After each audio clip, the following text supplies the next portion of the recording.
Hey everyone, how's it going? So I want to provide a bit of an update on my 100,000 burpee goal. I've gotten down to about 89,000. So far throughout the year, I've done about 11,000 burpees. It's important to remember that that's not just one pump, that's a whole different variations. You see all my videos.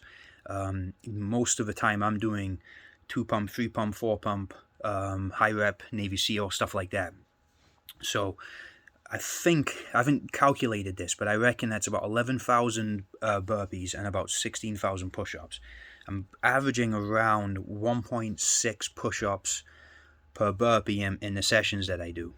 Now, obviously that changes, but that's just a very rough estimate as to what's going on. And as you know, most of that is done outside in the cold. The weather's been pretty brutal lately, so I do want to talk a little bit about my cold weather training and how I think it's affected me. I want to give some positives and some negatives, some things that I wouldn't do again, and some things that I will continue. We'll start off with the negatives. I think something people need to do is wear gloves.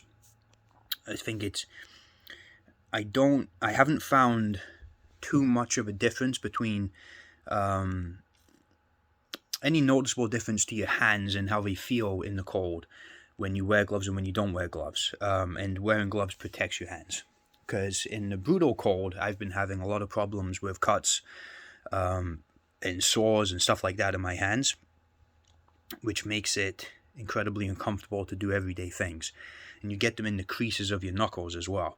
So it just bending your fingers is incredibly painful. And I think I believe that is from the exposure from the cold, the salt, the dryness, all of that is combining to have that effect.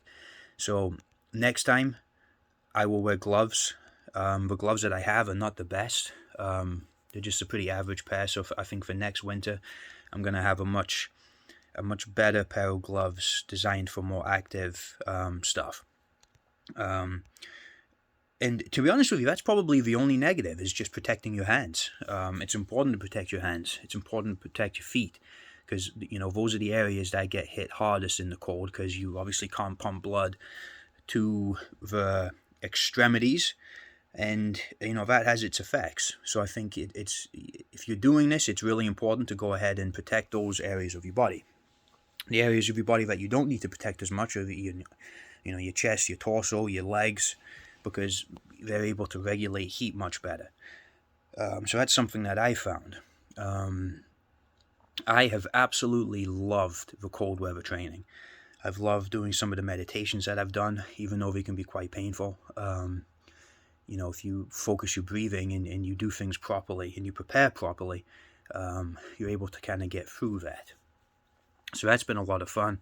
I've noticed a huge difference in my cardio and being able to push through exercises when I think you can't do them, or you can't maybe finish them or something like that. The mental strength has been incredible, and I can't wait to carry that on into the spring and the summer and to see some of the things that I can achieve then. One thing I really want to do is the 500 Navy SEALs. It's not something I can try right now because it's too cold to be out there for probably over 2 hours. That's getting a little bit dangerous. So that's something I'm going to try when the spring comes. But I think another thing when the spring comes is I'm going to do some river stuff when the ice melts on top of the river and it's a little bit safer. And it's slightly warmer air temperature, but still freezing cold water temperature. So I'm going to be doing some of that. I've tried to make a lot of unique content. I don't see a lot of people doing the kind of routines and the kind of exposure that I do. So I've really tried to kind of push the boundaries a little bit on some of the content that I'm putting out.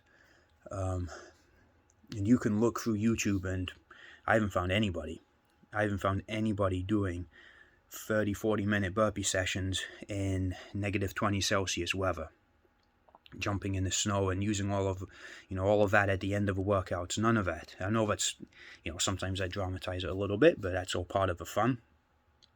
But I really feel that this is pretty unique content, and I'm going to miss it once the snow goes away, which is probably going to be in the next couple of months. But it gives me more time to prepare for next winter, and to take things to another level, which is what I aim to achieve. I've got to think of how to continue to create unique content even when the spring and the summer's coming. So that's something I'm planning right now, because I really, I want to do stuff. I don't want to do what everybody else is doing. I want to do things that are different. I want to do things that are unique.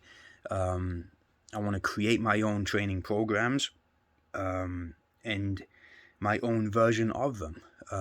So stay tuned, guys, because there's going to be some really cool stuff coming. I promise you that. My channel will continue to stay unique. It will continue to stay away from the average routine that you see a lot of people doing. So stick around, because it's going to get good. We're going to do some more crazy stuff. Got some good stuff planned for the summer. Got some ideas, which I'm not going to share right now. But it's all very exciting. And I think my training with the cold weather has helped me dramatically. It's helped me progress further than I thought I would. And it's helped me do things. I mean, I'll give you an example.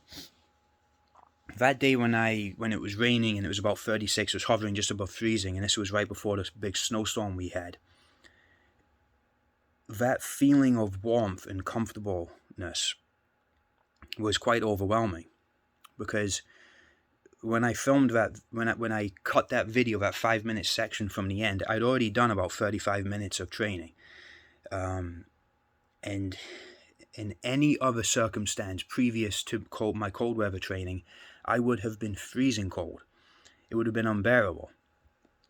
But my preparation, my breathing techniques, all of that allowed me to be as comfortable as I could possibly be in that situation.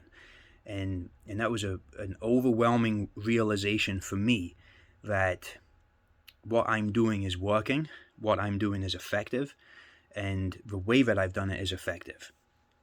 Because I've taken a lot of care. Cold showers are the #1 reason why I can do this, and that's where everybody should start. So that's just a little update for you guys.